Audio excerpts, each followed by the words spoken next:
Hello and welcome to Useful Idiots Monday Morning, where we watch the Sunday morning news show so that you don't have to. I'm Katie Halper. I'm Maté. Good morning. Great to start the week with you and some of the worst people on corporate TV. Thanks so much for being here. Our website is usefulidiotspodcast.com. Go there to support the show and get bonus content. Also support the show by giving a thumbs up, giving it a like, because that's a way to beat back against the algorithmic suppression. And it's a very important thing to do. And also subscribe if you haven't. Well, speaking of suppression, we're going to have to suppress a lot of rage today listening to some of these people and the warmongering that is happening as the U.S. continues to bomb Iran, and Israel is continuing to bomb Iran as well, but also bomb Lebanon, because why not, right? When you're in a war with one country, why not expand another one? And that's what Israel right now is doing in Lebanon. And they're well-rounded. They're versatile. We're going to try to cover as much as we can today. Let's start off with our weekly recap from Meet the Depressed. Good Sunday morning. With the war in Iran entering its third week, President Trump told me in a phone interview Saturday that Iran has been defeated militarily. He also said Tehran is ready to make a deal, but the terms aren't good enough yet, declining to say what those terms are. The president added that he is hearing the new supreme leader is dead. Yeah, the president declined to say what those terms are because he doesn't know what he's doing. And he's also lying about Iran being ready to make a deal. Iran has now been attacked by the U.S. and Israel for 2 times in less than a year while they were negotiating. And so Iran is now like, all right, like you've launched 2 rounds of aggression against us. You've hit our infrastructure. You massacred more than 160 children at one school. We have to make sure this doesn't happen again.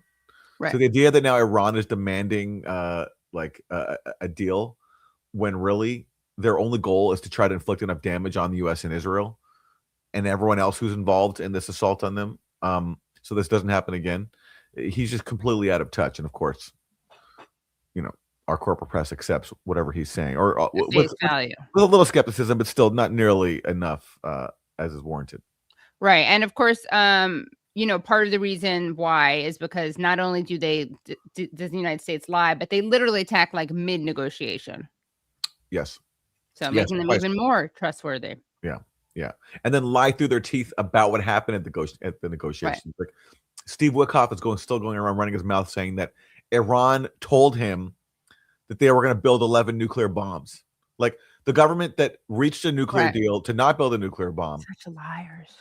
That wanted to reach another nuclear deal to not rebuild a nuclear bomb after Trump tore up the first one. Then, according to Steve Witkoff, turned around and said, yeah, we're going to go and build 11 nuclear bombs. Yeah. Very, very plausible. And part of the reason that people even try to say this stuff is because they're so used to portraying and having the media eat it up, portraying Iranians as these crazy, irrational warmongers, which they're not.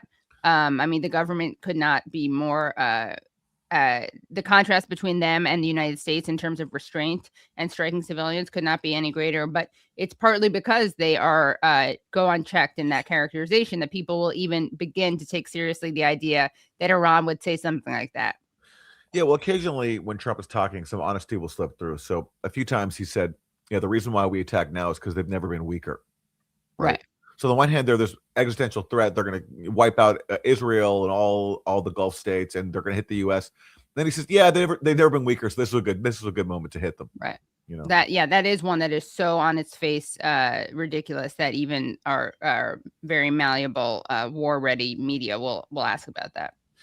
If you're watching this now live and you're wondering why we're so tiny on your screen, it's probably because you're in the whatever it's called, the vertical feed. There's 2 now. So on our YouTube page, you can go to there and there will be a normal one. There's a normal one and a vertical one. Yeah. Check out the normal one. It's there for you. Okay. Did not provide evidence, and all eyes are on the Strait of Hormuz, one of the world's most vital shipping lanes for oil. Iran has all but shut it down, pushing oil prices over $100 a barrel. The president telling me the U.S. is working with other countries to try to secure the strait, while acknowledging Iran could still make trouble by dropping mines to try to blow up ships in transit. Yeah, what Trump means by working with other countries to try to secure the strait is he's begging other countries to send their ships and risk the crew's lives because of his own reckless decision to bomb Iran. And Iran, knowing that it can't match the U.S. and Israel militarily, because we're talking about the two most powerful militaries in the world, or two of them, and also two countries that have like spent decades preparing for a regime change war, where Iran's just trying to defend itself. So what Iran has tried to do is use the leverage it has, which includes closing the Strait of Hormuz to aggressor countries to try to put pressure on their economy so that they'll stop participating in the bombing of Iran. That's what they're trying to do. And Trump is begging other countries to help bail him out because of what he pushed everybody into. Right. Disgusting.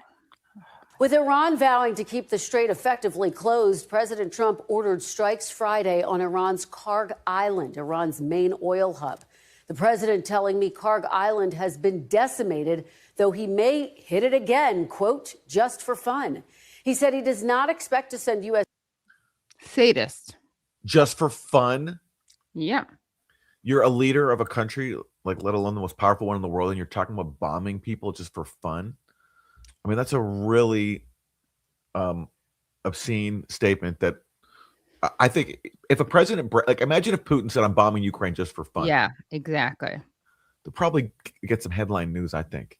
Yep. Trump saying, what a character. He's so colorful. Right.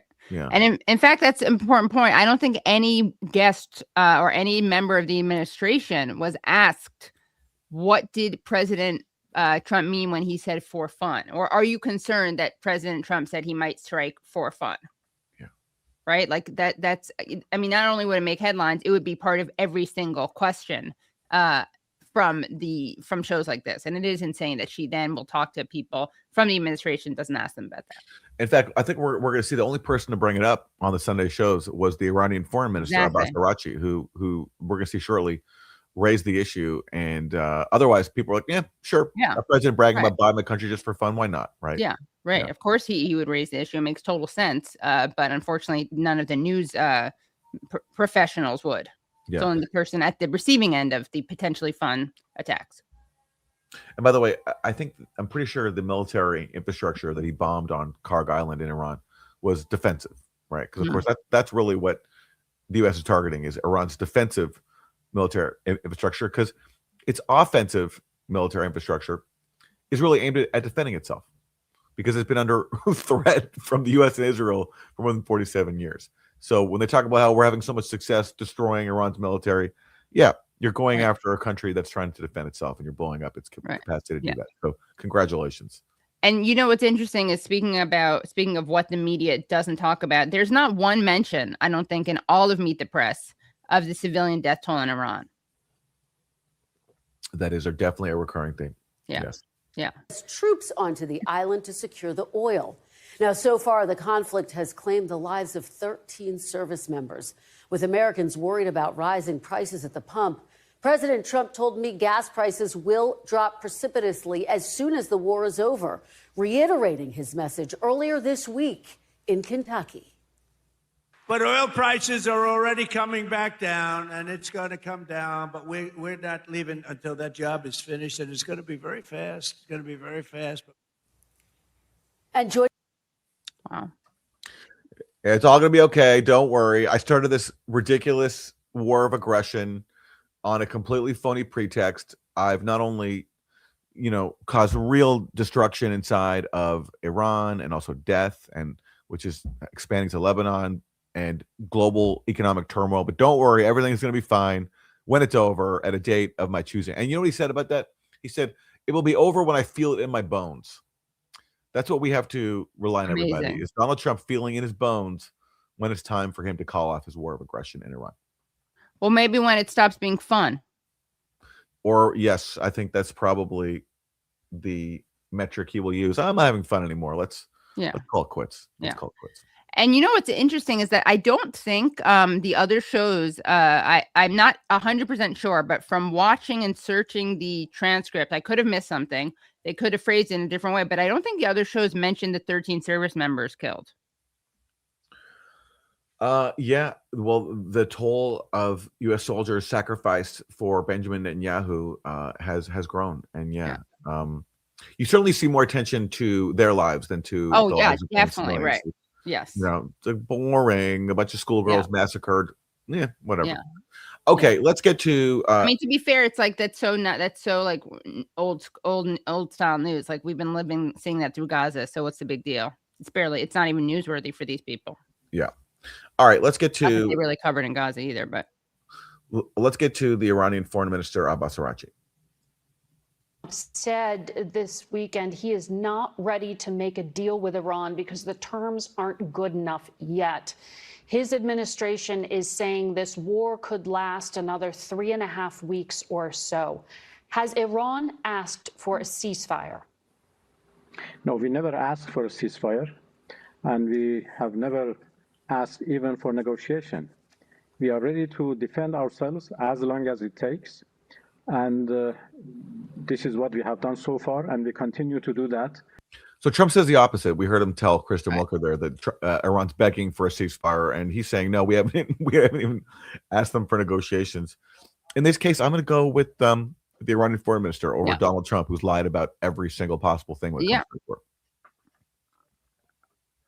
Until President Trump comes to the point that this is an illegal war with no victory, and there are people being killed only because President Trump wants to have fun. This is what he has said. Have fun? We are not. Yeah. Yes, this is what he said, that they are sinking, ships and targeting different places because it is fun. It's kind of pathetic that the foreign minister of Iran has to deliver what should be newsworthy information, something that Margaret Brennan not only knows about, but actually brings up. And she sounds pretty shocked. So, Margaret, I hope you're watching this show right now, because you're probably learning a lot more that you don't know.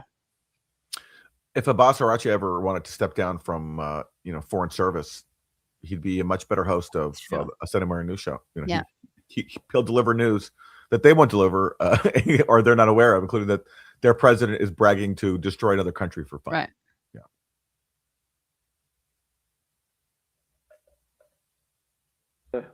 The Secretary of War has said that there is no mercy. And this is actually a war crime. Even saying that is a war crime. So this is a war. This is a war of choice by President Trump and the United States, and we are going to continue our self-defense. Well, yeah, he's referring there to Pete Hegseth, the Secretary of War, being like, "Yeah, we're going to show them no quarter," and that, as Abbas Araghchi says, there is illegal to brag about showing no mercy to, let's say, if you capture an Iranian soldier, if they end up doing a ground invasion, which they've talked about doing, and you're bragging about showing them no quarter, no mercy, that is a war crime. And Pete Hegseth openly bragged about it, just as he bragged about how he'd loosened the rules of engagement, which helped make it easier for his forces that he oversees to kill a bunch of school children at an elementary school in one of their first strikes. Right. Or just like he thought it was funny to have like a children's book based on some, I don't know, children's book. He made it about killing people in the Caribbean Sea. He turned a children's book into that. Yes. What a lovely collection of guys we got in the White House right now. Yeah. And these are Christians who really follow the message of Jesus Christ. Oh, yes. Okay, let's hear more from the Iranian foreign minister. Ask you again about the negotiations. Iran has declared it has 440 kilos or so of nuclear material. Where is that material now? Who has custody of it? Well, we have not declared. This is verified and declared by the agency. This is not a secret. This is not a secret, The agency have said in his many reports the exact amount of our enriched, nuclear material. Yes. So where is it now? Who has custody of it? So they are under the rubbles. Our nuclear facilities were attacked, and everything is under the rubbles. Of course, there is the possibility to retreat them, but under the supervision of the agency. If one day we come to the conclusion to do that, it would be under the supervision of the agency. But for the time being, we have no program, we have no plan to recover them from under the rebels. Am I understanding? So we're basically, we're counting on Iran to, in the face of being attacked twice in less than a year by U.S. and Israel, while conducting diplomacy on not having a nuclear program. We're basically relying on them to continue to show restraint and not conclude, after being attacked twice under the guise of diplomacy, that they should go for a nuclear weapon. And as is being discussed there's a stockpile of 60% enriched uranium, which could be used toward a nuclear weapon if they decide to reverse the current policy of not having one. So Trump is really, on top of all the chaos he's causing right now, if anything, he's raised the chances that Iran decides to go for a nuclear weapon as a means to defend itself. And I don't know what they're going to do. The previous Ayatollah, Khamenei, was very devout in his belief that there should be no nuclear weapons, and now his son is in power. So maybe the son will continue that, or maybe he won't. But Trump is gambling here. He's really gambling.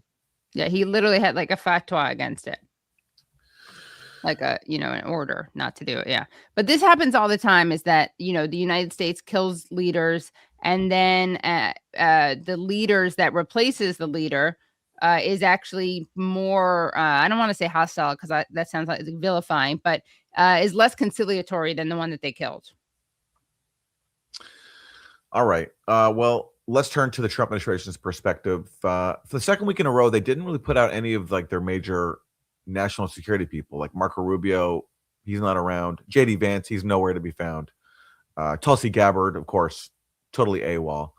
So instead of breaking out more like economic people, because I guess if you're a national security person, you have to answer more questions like, hey, like, why are we waging this war? And like, why are you killing a bunch of civilians? So they don't really want to get those questions. So again, they need to bring out people like Energy Secretary Chris Wright to tell us that, hey, don't worry about the rising price of gas. Everything is totally fine. So here's Chris Wright. Imagine in Iran that's nuclear armed with a massive weapons arsenal to surround those nuclear weapons. This is why President Trump needed to act now, to stop the killing of American soldiers, to stop the destabilization in the region, and President Trump needed to act now over a nuclear weapons program that Iran doesn't have, right, and was negotiating over.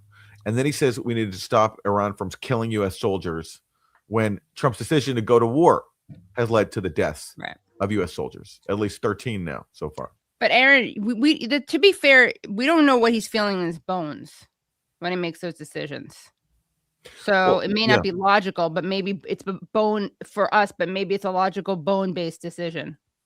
Bone-based foreign policy. Yeah, exactly. That's really what it is. It's bone-based foreign policy and also fan fiction foreign policy, because a lot of it is like, in the future, what if Iran did this? Then what would you be saying to President Trump? Huh? If Iran did this, if Iran bone-based sci-fi.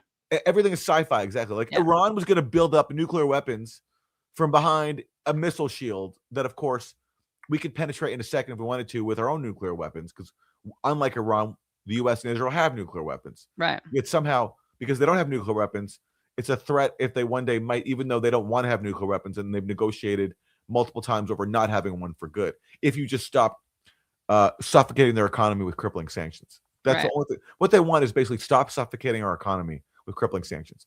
And Trump and Israel are like, nope, sorry. Let's go to war. They're like, no, they want to kill us. They're crazy. They're crazy killers. Yeah. I like bone-based sci-fi. I think we just started a new genre. That's pretty much what it is. Yeah. Boneheaded. Iran's ability to threaten energy markets. Yes, we go through this period of short-term disruption, but better to do it now than to have a nuclear-armed Iran. Are you really sure it's going to be? Once more, just a reminder, they weren't going to become a nuclear weapon armed Iran. And to the extent that if that does happen, it will be in large part because of what the United States did. And because Iranians feel like a lot of them were already feeling like they were being duped by the United States. And now even more of them do. All right. So rather than telling Chris Wright that, like, hey, like, you just said all this stuff that's false, like including that Iran wanted to get nuclear weapons, and you just basically blamed Iran for a bunch of things that Trump has started himself, and you're justifying a war of aggression based on fan fiction. Rather than pointing that out, the ABC News anchor Martha Raddatz responds with this. Are you really sure it's going to be short term? Can you guarantee it'll just be weeks before prices go down? So you just lied through your teeth about all these things to justify your war of aggression. And my question is, are you sure it's only going to take a couple of weeks? Are you sure about that? Right, exactly. Yeah. We're gonna skip over the fact that you're lying about why this war is happening, and we're just gonna jump to how long it's gonna take.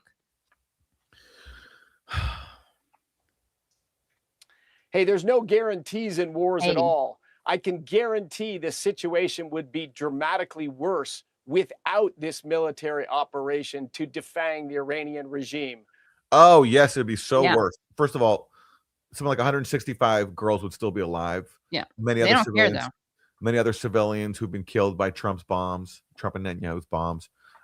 Gas prices would be at their normal levels. The global economy would be functioning normally. You wouldn't have, and they even heaven forbid, if you had diplomacy, you wouldn't have to be worrying about the threat one day of an Iranian nuclear weapon, because Iran was fine to agree to not have one as long as you just lifted the sanctions, suffocating their economy. Right. But he wants us to believe that this turmoil that they've caused is somehow better than just having normal diplomacy and a normally functioning global economy. Exactly. Yeah. I mean, yeah, the whole thing is it's based on a lie of Iran being this scary, irrational being that you just can't negotiate with and had to be defanged. Really, the snake here for using the fang metaphor is, of course, the United States and Israel. The Straits of Hormuz, Martha, as you're implying, are very important for global commerce and for energy commerce, and they impact energy prices, as we're all seeing. They have used this threat for 47 years, and they've continued to build up their arsenal to make this threat graver and graver. In fact, it would soon be too hard for us to defang Iran if they were nuclear armed. So this is short-term pain to get through to a much better place, where the Middle East can no longer be held hostage by the one rogue nation in Iran. This is what they said about Saddam Hussein, that, we can't wait because the next warning will come in the form of a mushroom cloud. That's what Condoleezza Rice said. It's just fan fiction, fear-mongering. They know it's a complete lie. The anchors know it's a complete lie, but they're allowed to come on TV and just lie through their teeth with no challenge whatsoever. The idea that, so he's saying that Iran has used the Strait of Hormuz to, upend the global economy. Iran has blocked ships at times when it's been under assault. So in the 80s, when everybody, Europe, the Soviet Union, and the U.S. were all joining together to support Saddam Hussein in his war against Iran, that's when Iran started using its leverage in the Strait of Hormuz, because that's the leverage it has to try to stop everyone from teaming up against it. And a similar thing happened in the 2000s when harsher sanctions came into effect on Iran.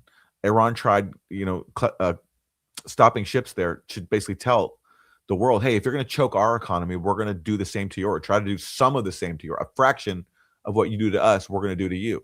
It's trying to use the leverage that it has, which is exactly what the U.S. does all the time to bully people into submission. The difference with Iran is Iran does it in self-defense against foreign aggression. Right. Yeah. I mean, it's all. Imagine how different the world would be if the media were even remotely responsible. It would require pushing back, which I guess is awkward for them. Everything they're accusing Iran of doing, being a threat, using, bullying people. It's what we do to them, and they respond with the only leverage they have, because they don't have the capability militarily. If they did have the capability militarily, we actually wouldn't be attacking them, because we don't attack people who actually can fight back at our level. So, well, Aaron, there may be another reason that they're doing this despicable coverage. So this is from today's Guardian. Let's see. Trump backs FCC chair's threat to pull license of news outlets over Iran war coverage. U.S. president on social media said he was thrilled that Brendan Carr was looking into broadcasters' licenses. And let me just show a little bit of the article. Okay, here we go. In a True Social post Sunday night, Trump said he was thrilled that Carr was looking at the licenses of some of these corrupt and highly unpatriotic news organizations. They get billions of dollars of free American airwaves and use it to perpetuate lies. Carr wrote in a post on X on Saturday that broadcasters, quote, that are running hoaxes and news distortions, also known as the fake news, have a chance now to correct course before their license renewals come up. The law is clear. Broadcasters must operate in the public interest and they will lose their licenses if they do not. And something tells me that these hoaxes that he's talking about are things like, the truth, saying that Iran was not preparing to have a nuclear weapon, saying that this is a war of choice, etc. Well, this is like, I think, the perfect storm of corruption because Trump threatens everyone because he's such a wannabe dictator that he demands full obedience. Even though corporate media outlets give him, I don't know, like 75% obedience and like already, don't challenge his lies, they can now turn around and say, "Look, we're doing our job. The president threatening us. We are so brave. We're truth tellers. We stand for free speech and a free press." Even as they continue to launder so many of Trump's lies, and certainly as we're seeing, and we'll see many more examples of not challenging them. Right. Okay, let's hear more from the Energy Secretary, Chris Wright. Mr. Secretary, there's a big debate over whether you all were prepared for what's happening in the Strait of Hormuz. If you were prepared, why is the Strait of Hormuz effectively closed right now? Because it's right near the Iranian shoreline. The world is brilliant. Yeah. It's so good. At least he's aware of where the Strait of Hormuz is. That's true, yeah. That when you attack a country with a act of illegal aggression, that yes, it is near the Strait of Hormuz, and yes, they can close it down because it's near the shoreline. It's good that he at least knows that part. True. Yeah, that is true because Witkoff kept calling it the Gulf of Hormuz. That's right. Witkoff was calling it the Gulf of Hormuz. Yes. Witkoff, who is overseeing not just the Iran file, but also Gaza and also the Ukraine war. And what a shocker that Steve Witkoff, a real estate guy who lies through his teeth, hasn't been able to accomplish any peace deals so far. Really, it's almost like Trump put him there because as sort of a joke on everyone. Like the idea that his golfing buddy, a real estate guy, is going to broker any peace is like, ha ha ha ha. It's like a bit. Yeah. And certainly Steve Witkoff is doing his job of not brokering any diplomacy whatsoever. More like a golfing buddy. Yes.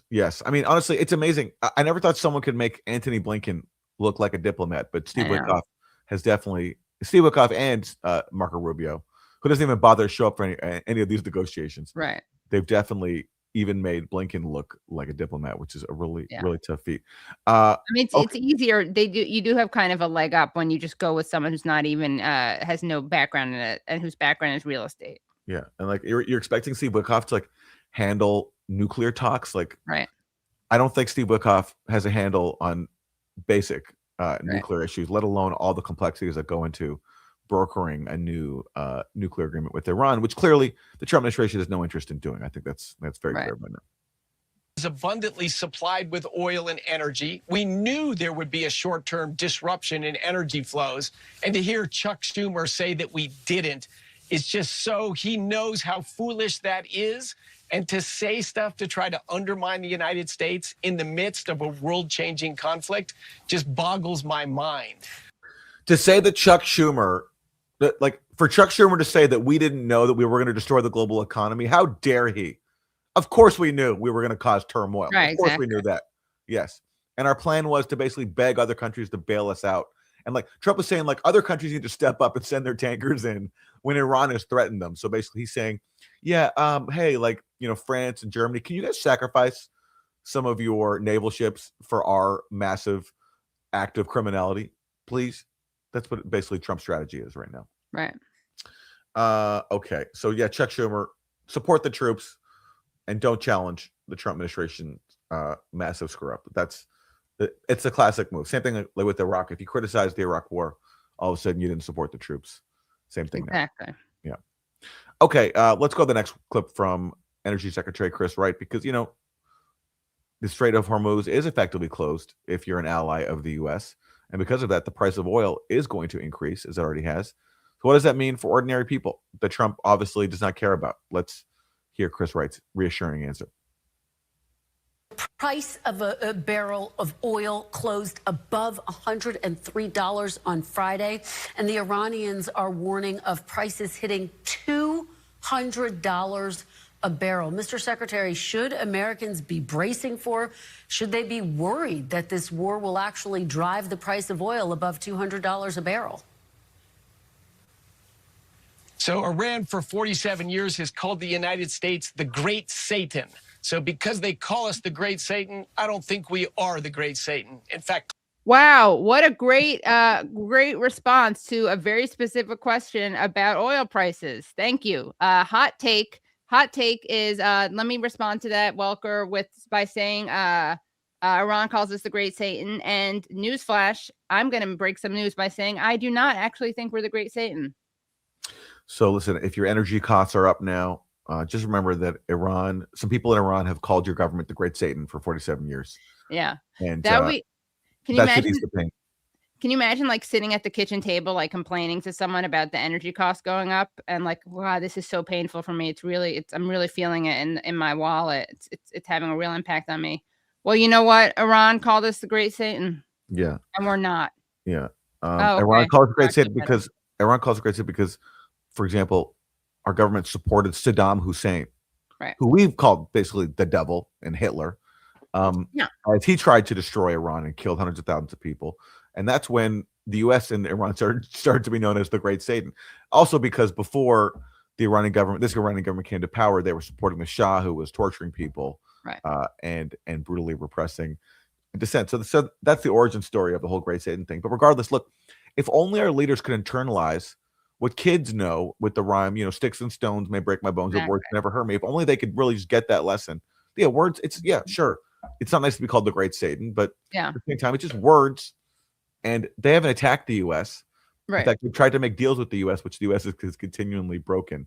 Yeah. But unfortunately, people in power have the temperament, I guess, that of below school-age children who can't tolerate some bad words, and therefore have to raise prices for everybody at the pump because somebody called us the Great Satan in Iran.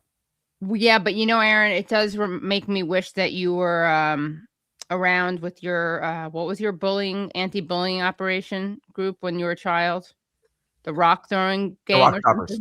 Yes, the Rock Stoppers. I mean, you were kind of like the United States, right? Like you were claiming that there was an imminent attack. Yes, that's right. This is too long a story to get into, but it's deep in the useful idiots archives. Yeah. But let's get to Mike Waltz. He is the U.S. ambassador to the United Nations, where recently he threatened to have a fist fight with the Iranian ambassador, because why not, right? Since Trump brags about bombing Iran for fun, if you're Trump's top diplomat at the UN, why not threaten to have a fist fight with your Iranian counterpart? Anyway, here's Mike Waltz on Fox News Sunday. Well, look, the Pentagon's job, Secretary Hegseth, Chairman Dan Kane, is to provide options to the president, to have forces that are trained, equipped, in position and ready for whatever he chooses to do as commander-in-chief. President Trump is ever going to take options off the table. And I can tell you, as a former special operator, we have forces that are dedicated to handling WMD all over the world, should we have to seize it from a road. I was kind of amazed that he actually used the term WMD, because I'd like to think that that's shorthand now for lie. For a war that was launched in vain, not actually in vain, but a war that destabilized the region, created a lot of terrorism, and was based on a lie. Or if you're a Bush fan, you would say it was based on a mistake, faulty intelligence. But no one thinks that was a good basis for war. At least no one says that out loud. No, at least people pretend not to think that. Yeah. And so listen, things are going so badly for them that now they're openly floating the possibility of sending in U.S. Special Forces into Iran to somehow steal Iran's stockpile of enriched uranium. It sounds like one of these 80s action flicks that the Trump administration loves to like repurposed in social media clips. I don't know if you've seen like their social media where like they take like action movies, and like sort of like make that, and then like do like a clip, like a compendium of action movie clips, and like repurpose that to promote the war in Iran. So it's like this is their new fantasy, like a special forces raid to get Iran's enriched uranium. It's not a bad plot for a movie, but in real life it would be an absolute nightmare. And of course, I don't think these troops will get anywhere near the uranium. But it's what they're reduced to doing because they've created this threat. They put Iran in a position where it has every incentive now to try to enrich so it can have a nuclear weapon so that it won't be attacked again by the U.S. and Israel, who have attacked it now twice in less than a year. And so this means they're not ruling out putting troops on the ground, right? Why not? Why not? Yeah. Okay. More Mike Waltz. Nation or otherwise, but what I can tell you, I'm confident, is that this isn't going to be another 2003 Iraq. There are not going to be hundreds of thousands of troops occupying urban areas somewhere. Certainly not Tehran. But if the president... Someone just asked, by the way, what's behind him? Yeah, what is that background behind him? That looks like... that looks like a cartoon rendering, maybe of Mar-a-Lago. I don't know. Is that what Mar-a-Lago looks like? Yeah, really. Maybe it's bizarre. Yeah, it looks like they like pulled down a screen or something. Yeah. I mean, I think they're trying to project. I think they're trying to project optimism these days. Yeah, so, right. Rather than some drab, background of a cityscape, let's go to some garish cartoon rendering of an opulent estate or like a resort. Exactly, or Legoland, as one commenter just pointed out. Yeah. Yes. Does have Legoland vibes. Yeah. Yes. Has to dedicate limited options, very focused, very targeted options. I'm confident that's something that the Pentagon, an option that the Pentagon can.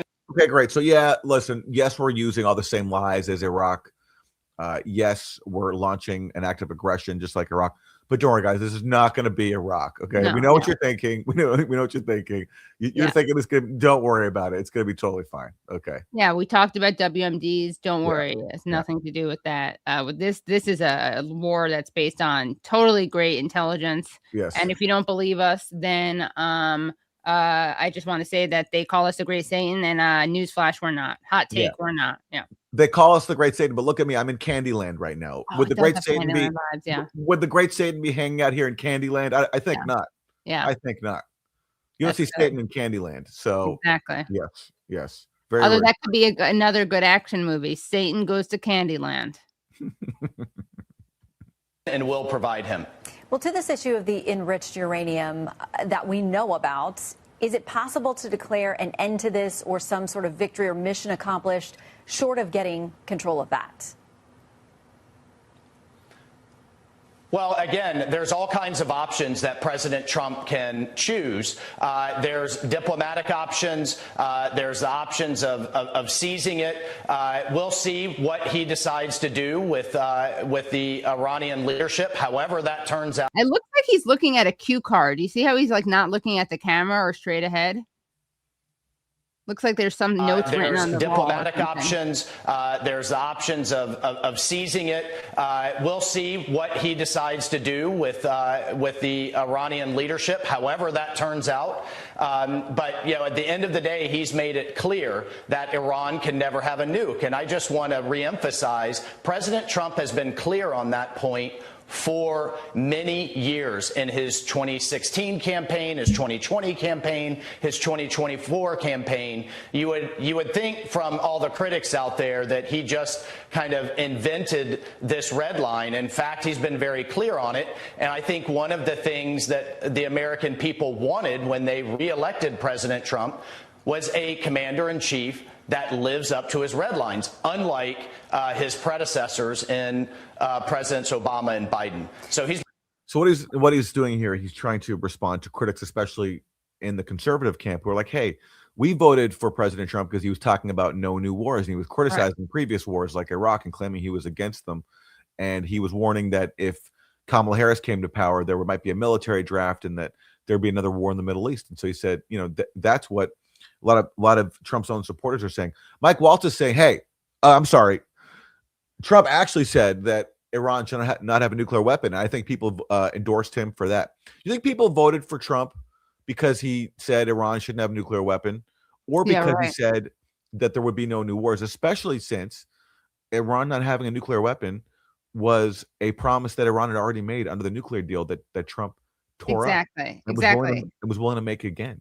I was just going to say, if he cared so much about that, right, and not having them have a nuclear deal, why did he tear up the JCPOA that was preventing them from getting a nuke? And another point I want to make is you're hearing Mike Waltz say, like, people also were sick of Obama and Biden not living up to their red lines. Right. Well, first of all, he's not talking about the red line that Biden drew in Gaza when Biden said, if they go into Rafah, that's a red line for me, because Mike Waltz supported obliterating Rafah along with every other part of Gaza. He's talking about Obama not enforcing the so-called red line in Syria, where Obama said, if I see chemical weapons being used by either side, by the way, that might change my calculus on intervention. And he's been portrayed as weak for that. And this underscores to me why it's important when there's a claim against an adversary state that justifies U.S. military intervention. It's important to be skeptical and look at all the evidence. And that's what I tried to do on the chemical weapons thing. And there's so much evidence that undermines the allegation that actually a red line was crossed by the former Syrian government. But everybody ignored that because there was a clamor for military interventions. That's why it's important, it's just a reminder, to be skeptical of claims that bring a nation to war. Yeah, very good idea. And, if you're called an Assadist, I like this line from you, Aaron, that people who call you Assadists, they themselves are actually sadists. They're a sadist. That's exactly right. Yeah. That's exactly right. Okay. Let's go more from Mike Waltz on, hey, listen, we know we started this whole thing. It was totally unprovoked, unnecessary, but please help us out now with the Strait of Hormuz, which we forced Iran to essentially cut off to global commerce. Its point of leverage is obviously the Strait of Hormuz, and that is something that continues to be in contention. The president put out on Truth Social yesterday, in part, he says this, that hopefully China, France, Japan, South Korea, the UK, and others that are affected will send ships to the area. There are reports overnight, too, that the UK may have some mine detection drones that may get involved. Any update on where some of those partners may be on actually physically assisting in the Straits? Well, Shannon, another important point that I think is getting kind of lost in the noise here, 80% of the oil that's coming out of the Gulf is heading to Asia. Actually, thanks to President Trump's energy dominance agenda, only 7, 8, 9% is coming to the United States. So it's absolutely correct for President Trump to call on the world to come help make sure their energy supplies are secure. Enough is enough with Iran holding the world hostage. This goes back many. Enough is enough with Iran holding the world hostage, which, again, Iran has done after the U.S. and Israel attacked it with a flagrant violation of the UN Charter. And so it's using the leverage it has. It's like the U.S. holds everybody hostage by controlling global commerce with sanctions. So, for example, if you're a country that's outside of U.S. control, the U.S. can destroy your economy with sanctions. That's called holding someone hostage, I think. And then also with the constant threat of military force, as the U.S. has done now with Iran and also with Venezuela. It's kind of holding someone, a country hostage, I think, if you surround them with the most powerful weaponry in the world, tell them, unless you do our bidding, let us control your resources, as the U.S. has done in Venezuela and now wants to do in Iran. Or else we're going to bomb you. I don't know. That sounds like a hostage-taking operation to me. Yeah, of course. Yeah. Well, we are. I mean, again, we're no Satan. Yeah, and it sounds especially funny coming from Candyland. Yeah, exactly. Yeah, it's really hard to take. It's really hard to take seriously. I know with that background. He looks satanic, though. He really does. I mean, yeah. Also, why would you mention that? Like you're not supposed to mention things that you don't want people. It's very weird. Very bad. Like talking points. Very bad media prep. You don't go in there and quote some vilifying quote about you. I don't know why he thought that would be a good idea. I guess he was that desperate because there's really nothing he can say about rising oil prices. Yeah. So he's trying to like appeal to people's like jingoism and the sticks and stones psychology that they haven't internalized yet. And he wants Russia and China to come and help. Like, are you kidding? especially when part of the motive for the Trump team in doing this is to like weaken China and Russia. Because if in Trump's grand plan, he gets control of Iran. Lindsey Graham talked about this last week. He's like, between Venezuela and Iran, that's like 31% of the world's oil. So when you control that oil, then you have even more control of the world. And given that given that China gets a lot of its energy from Iran and other sources via the Strait of Hormuz, if you control that, then all of a sudden you have huge leverage over China. And now you're going to ask China to come and help you out. I don't think that's happening. Yeah. Despite the rosy optimism you project from your backdrop in Candyland. Okay, let's turn to Jake Tapper questioning Mike Waltz, because if there's one thing that can get, CNN hosts and liberals on board with Trump here, it's the fact that anonymous U.S. officials have accused Russia of helping Iran target U.S. service members, doing exactly what the U.S. helps Ukraine do to Russians in Ukraine. But if Russia is doing that to us, that's a no-no. So here's Jake Tapper asking Mike Waltz about that. Tell CNN that Russia has been providing Iran with intelligence to help Iran better target U.S. service members. You said in an interview last week that President Trump will, quote, deal with it accordingly. Here's what President Trump had to say about this on Friday. You think Putin is helping them? I think he might be helping them a little bit, yeah, I guess. And he probably thinks we're helping Ukraine, right? China would say the same thing, It's like, hey, they do it and we do it, in all fairness. They do it and we do it. Do you see an equivalence between the U.S. helping Ukraine defend itself and Russia helping Iran target U.S. service members? Well, Jake, we've known. Jake, wouldn't Iran be defending itself against the U.S. military that's attacking it? Like, these people hate the idea that we possibly can be somehow equivalent to bad guy actors. Like, do you see any equivalence? Right. Between us doing one thing and the bad guys doing this other thing, even though in the case of Iran, they are being attacked by the U.S. military. So, like, they are defending themselves. And if Russia is helping Iran, then they are helping Iran defend itself. Personally, I strongly doubt Russia's doing it, only because Russia really wants to, I think wants to reach some kind of deal with the U.S. and wants to stay on Trump's good side. I don't see them going out and helping Iran specifically target U.S. service members, which is what the U.S. does with Ukraine. Literally, the U.S. has been essentially running the war in Ukraine, the proxy war in Ukraine, by picking targets, telling Iran where they are, supplying the coordinates, giving the weapons, telling Ukraine where the Russians are, giving Ukraine the weapons, and all Ukraine does basically is press the button like of when to fire, but the U.S. does everything else. And I just strongly doubt Russia's doing the same thing. But who knows? If they are doing the same thing, then they're doing the same thing. Then there is an equivalence. Yeah, exactly. And, it's so funny that like these people are like Pavlovian, like they hear Russia and they like come drooling. Like that's the only moral framing. The thing I think that they're most upset about with this entire unnecessary war of choice that's killed so many civilians so far that they never mention, obviously. And then occasionally they mention the servicemen, the service people. They're upset that it's potentially going to ease sanctions on Russia. They're extremely upset about that. Yeah. And that's what might get liberals who maybe were on the fence here about supporting Trump, that might get them on board. Exactly. Because we can't have Putin winning anything. And Putin has benefited because, after cutting off all the energy coming through the Strait of Hormuz and coming from Iran, other countries need energy sources. So they've had to go back to Russia, and Putin's like, sure, yeah. Like, we'll sell it to you. Yeah. So, and some people are not happy about that. Yeah, absolutely absurd. Let's keep going with this clip, especially because I want to see how his background appears in this one. Hopefully they move the State of the Union thing out of the way. Russia and Iran have this symbiotic, have this strategic. I feel totally cheated. I want Candyland. Is that a Candyland? Yeah, where or maybe Jake Tapper was like, that looks too fun and it's too distracting. Cover him up with the State of the Union background. Yeah. Fox News is a lot more fun. It is, yeah. For some time now.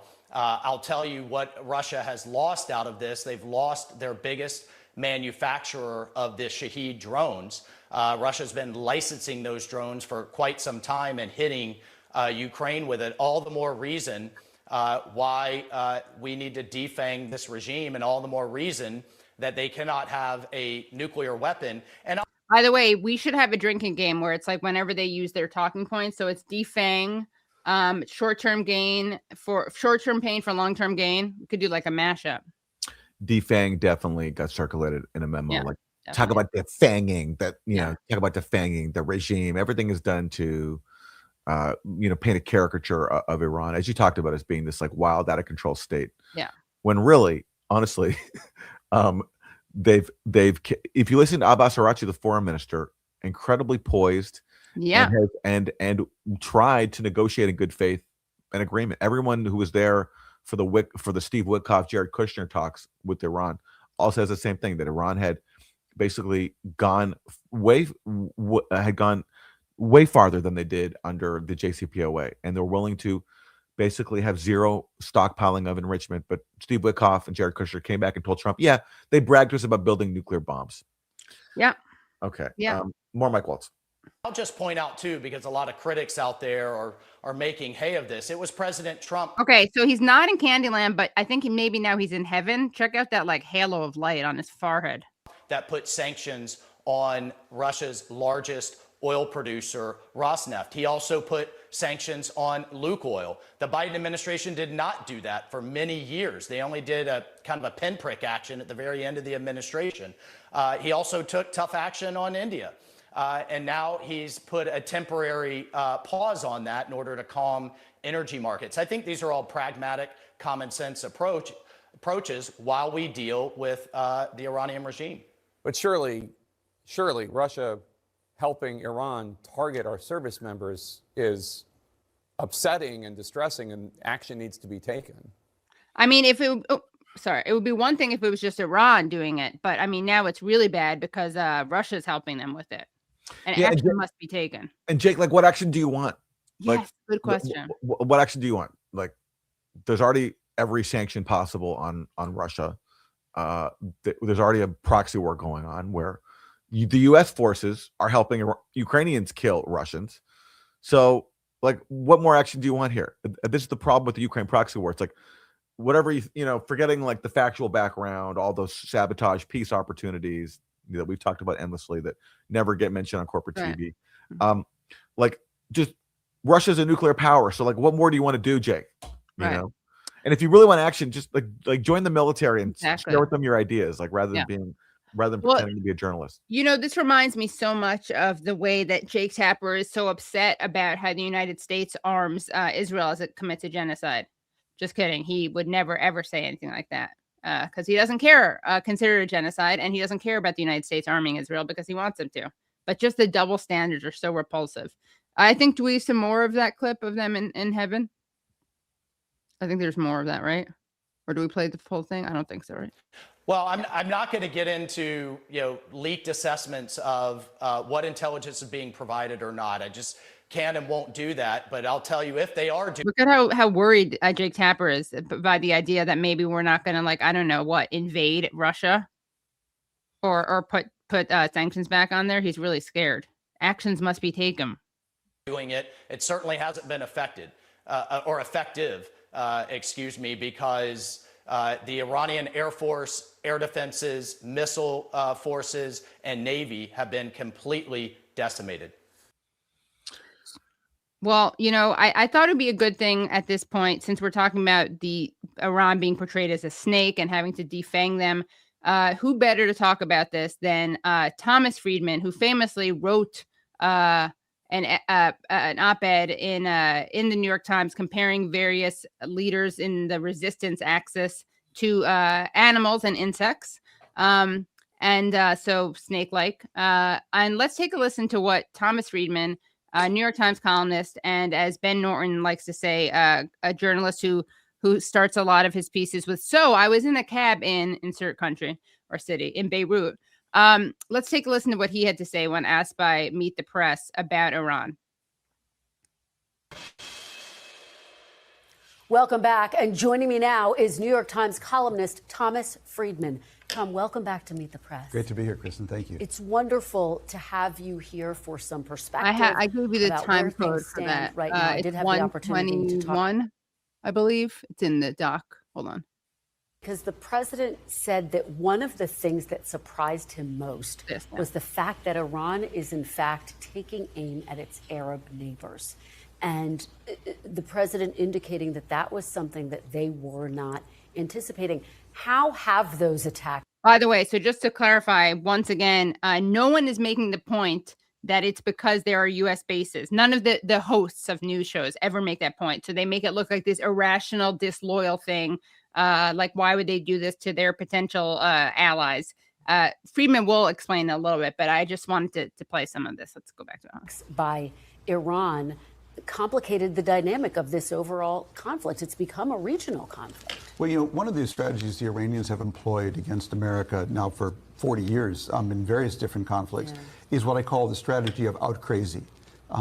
We will out crazy you, okay? The reason the Israelis have probably done better than any other country against Iran is they will not be out crazy. And so that's always been So this is like, I'm going to give him like a mixed review here, right? Because I don't love the fact that he's saying that Iran's strategy has been to out crazy. I don't know how they've been out crazying when they've been using restraint and trying to negotiate. And the crazy people are the ones in the United States, the leaders there. Again, so much projection, right? Iran is this crazy, fanatical, fundamentalist, theocratic nation. When really, as we know, the people running the military, for instance, or the Department of War, Pete Hegseth actually wants rapture. He's a fundamentalist Christian. So this narrative of them being crazy is just is in itself crazy because they've been the ones who have been rational. But I want to give them credit for at least acknowledging that Israel is the craziest.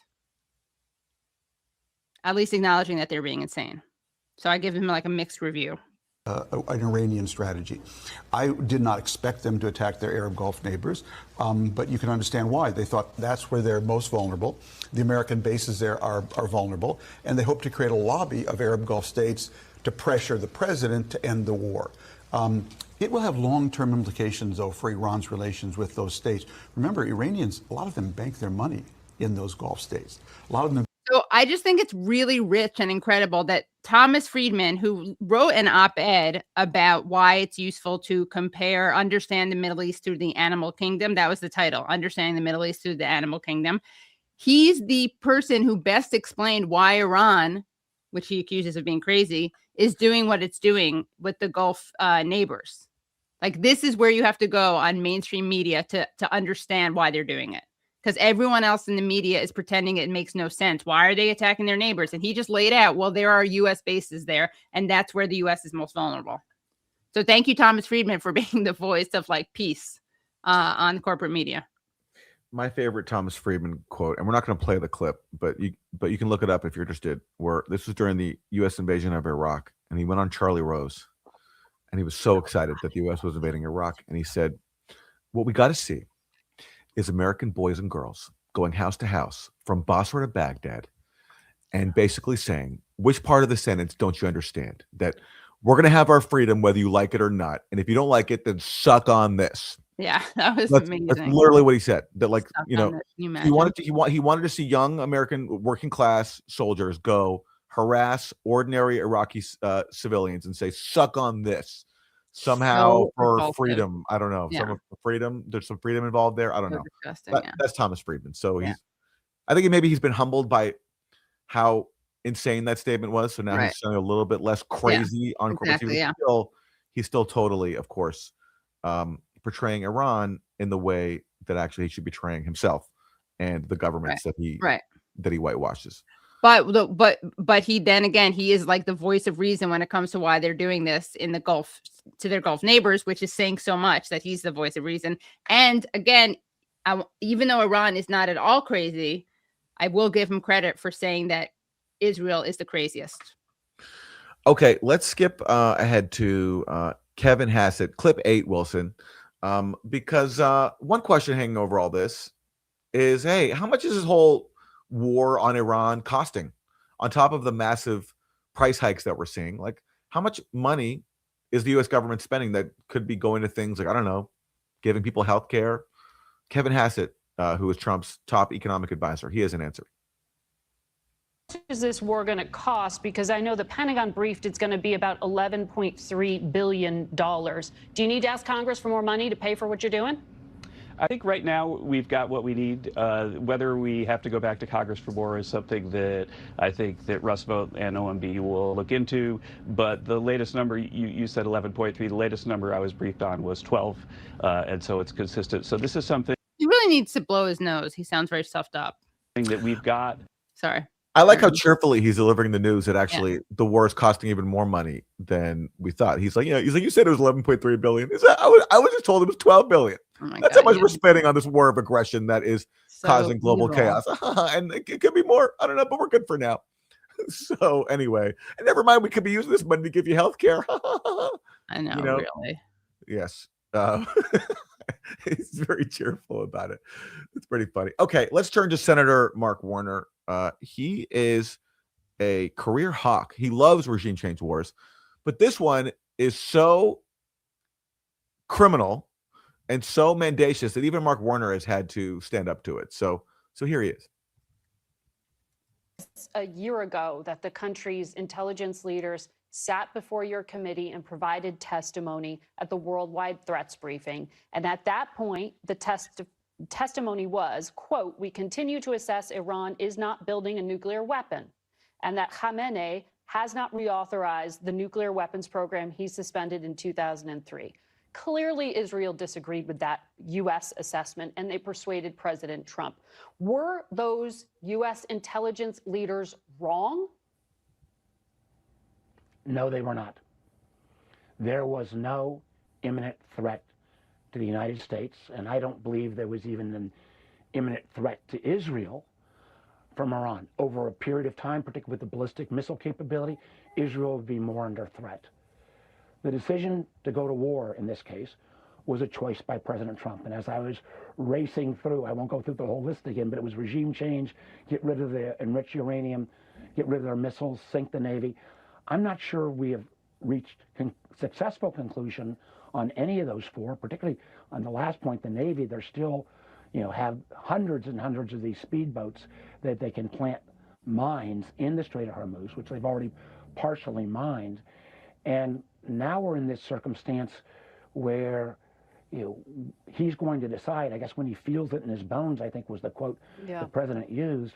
And is that the criteria when we've got literally 13 service members killed? And I got a lot of those sailors on the Ford that are home ported in Norfolk, Virginia, and waiting for him to feel right in the bones, that doesn't seem to be the right criteria. What we will get an update. Yeah, it doesn't seem to be the right criteria for a president to make decisions of war and peace over what he feels in his bones. I mean, Mark Warner is being extremely diplomatic there, but at least he is challenging the premise, one of the various pretexts for this war of aggression, which is that Iran was some sort of imminent threat. And Mark Warner, who has access to all the intelligence, confirms what is obvious to everyone, that there was no imminent threat and there was no nuclear weapons program. And for a leading Democrat to do that, they don't always do that when it comes to these foreign wars. They're usually on board with them. Like, for example, during the Iraq war, so many top Democrats like Joe Biden, Hillary Clinton were parroting the Bush administration's lies. So that is one difference from the past.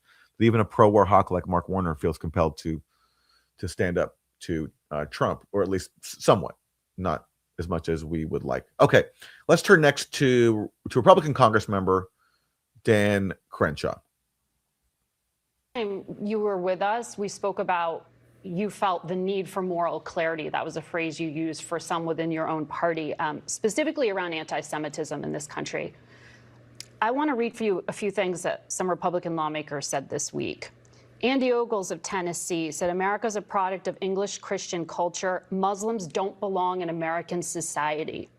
Florida's Randy Fine said we need more Islamophobia, not less. Fear of Islam is rational. And Senator Tommy Tuberville of Alabama posted a picture of the 9/11 attack next to the New York City mayor at dinner, breaking his fast at Ramadan with the phrase, "The enemy is inside the gates."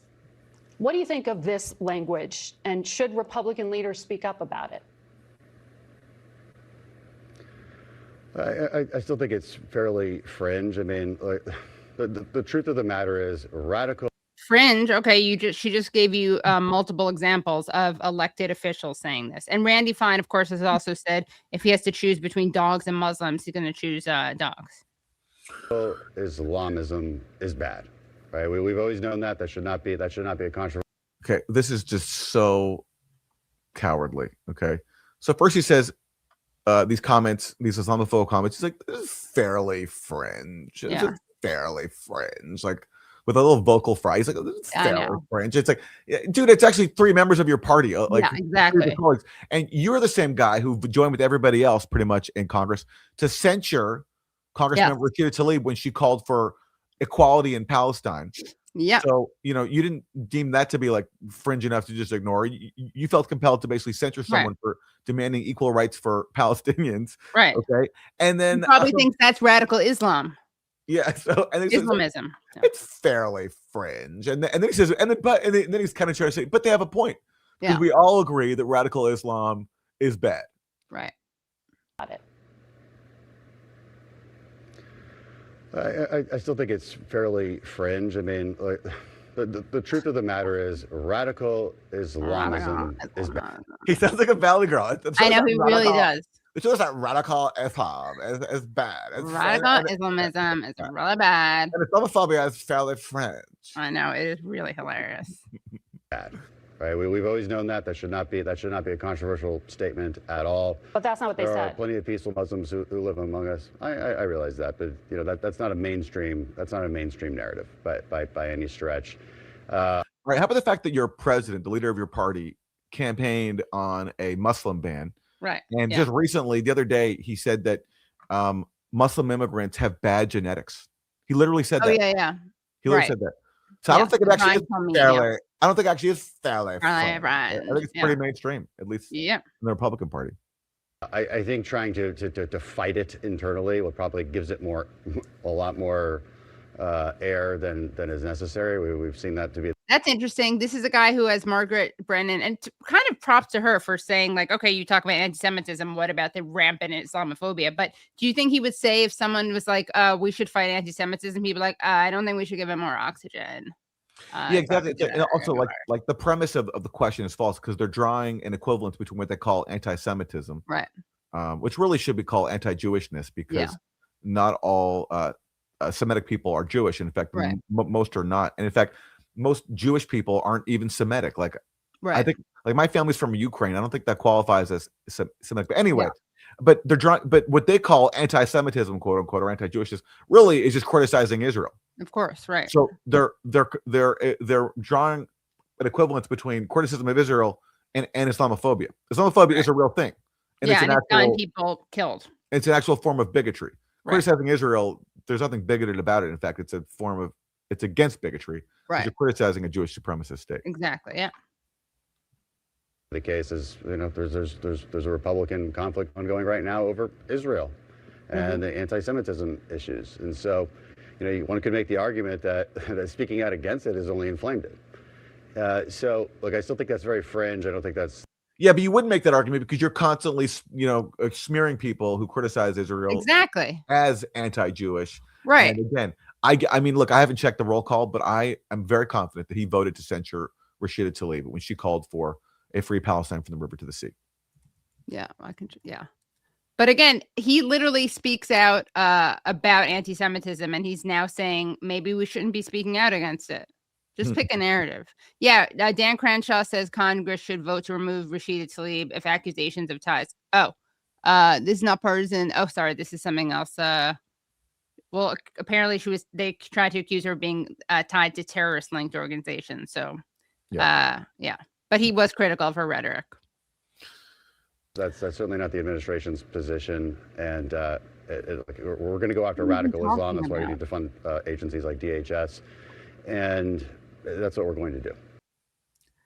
All right, totally inconsistent word salad, but you know what? Because we brought up anti-Semitism, it's really important to give voice to anti-Semitism one-man watchdog, and that is Jake Tapper. Let's hear what he had to say to Cory Booker about anti-Semitism, anti-Jewish adventurism abroad. Well, so let's turn to but he doesn't call it that. Okay, but yes, anti-Jewishness. Yeah.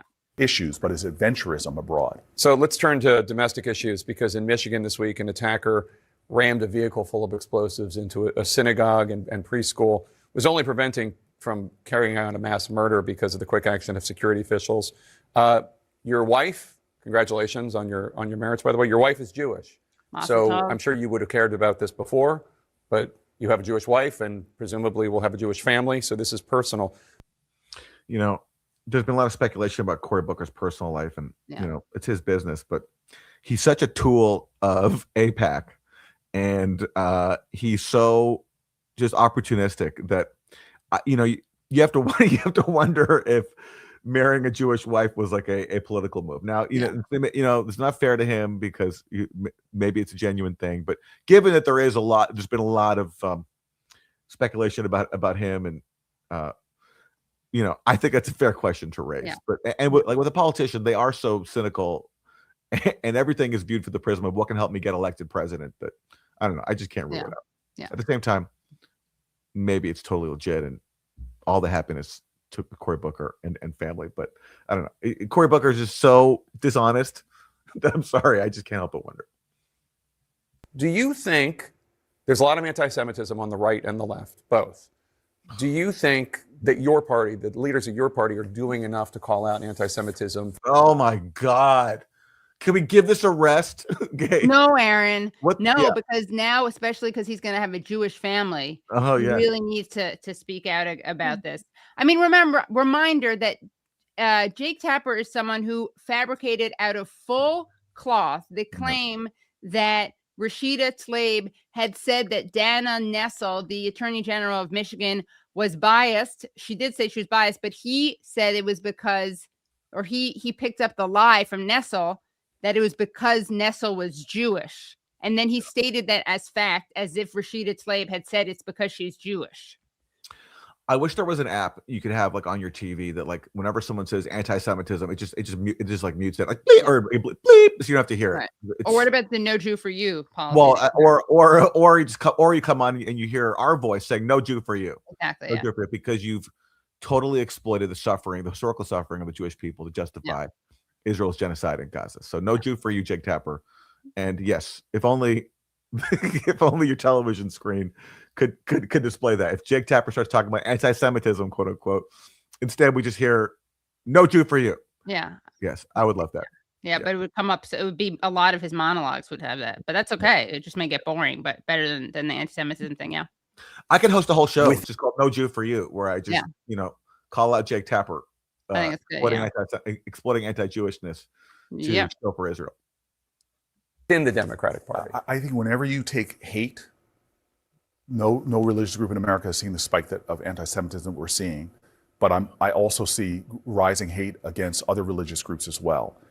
As soon as you try to lay a partisan lens over it, you weaken the moral call for America to reject hatred.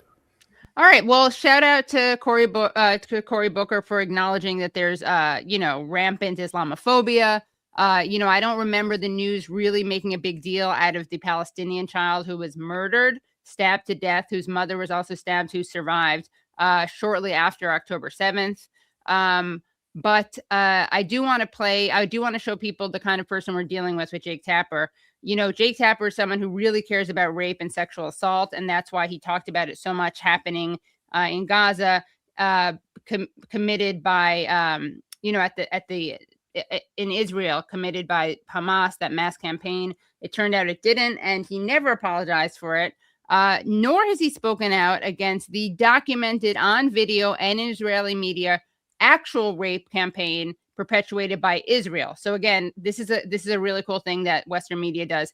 They report on a mass rape campaign that didn't happen. They don't retract it when that is proven, and then they totally ignore the rape campaign that does happen, that is documented. Now, I want to just point out that last week, I believe on Thursday through Friday Free for All, we showed a clip of Emily Schrader, who's an American who's moved to Israel. She presents herself as an American Israeli journalist. Jake Tapper thought it would be appropriate to have her on to literally speak about what is happening on the ground in Iran. And surprise, surprise, her point was that Iranians want to be bombed. I want to take show you what something that Emily Schrader's boyfriend posted recently. So let's show this tweet. Okay. I'm here together with Major A, commander of Force 100, who can zoom in, Wilson, so we can see that more. Yeah. Okay. Let me know. I'm here together with Major A, commander of Force 100, who can finally smile under the mask because the truth has come to light. And if you scroll down, you'll see this very moving photo of Yosef Hadid, who is Emily's boyfriend. There he is posing with a rapist who has so much to celebrate because Israel just investigated these rapists and decided that they were not guilty, even though this was documented on video as they engaged in a gang rape, which resulted in the hospitalization of a Palestinian detainee. So it is so good that Jake Tapper brings on people who are dating someone like that, who literally poses with a rapist and celebrates his freedom. Can you imagine? Well, if there's one thing you can always count on here on Useful Idiots is we can make fun of Jake Tapper all day. He never gives us a shortage of material to work with. And so thank you, Jake, for your latest contribution to the show. And thank you for tuning in to Useful Idiots Monday morning. Katie, anything you want to plug for the Katie Halper Show this week? Oh, yeah. Tomorrow we're going to have on Norman Finkelstein. It's been a while. We're bringing back the Norm. Okay. At 7 p.m. YouTube.com/The Katie Halper Show. Yeah. And what about you, Aaron? Anything you would like to mention? Tomorrow, if you're not watching the Katie Halper Show and you're in New York City, it's a very specific audience here. Come to the screening I'm doing with the director of Palestine 36. This film was Palestine's submission to the Academy Awards this year. The director is named Annemarie Jacir, and we'll be doing a Q&A and a screening of the film. If you're in New York City, it's at the Angelica Theater, Tuesday, March 17th. Tickets are in the show notes for this episode. Hope to see you there if you are around. And you know what? I forgive you. If you're in New York City, you can go to that. You can always watch my show later. So go to that. And I wish if I were in New York, I would definitely be going to that. All right. That is Useful Idiots Monday morning. Our website is usefulidiotspodcast.com. Go there to support us and get bonus content. Thanks for watching. We'll see you next time. Bye, everyone.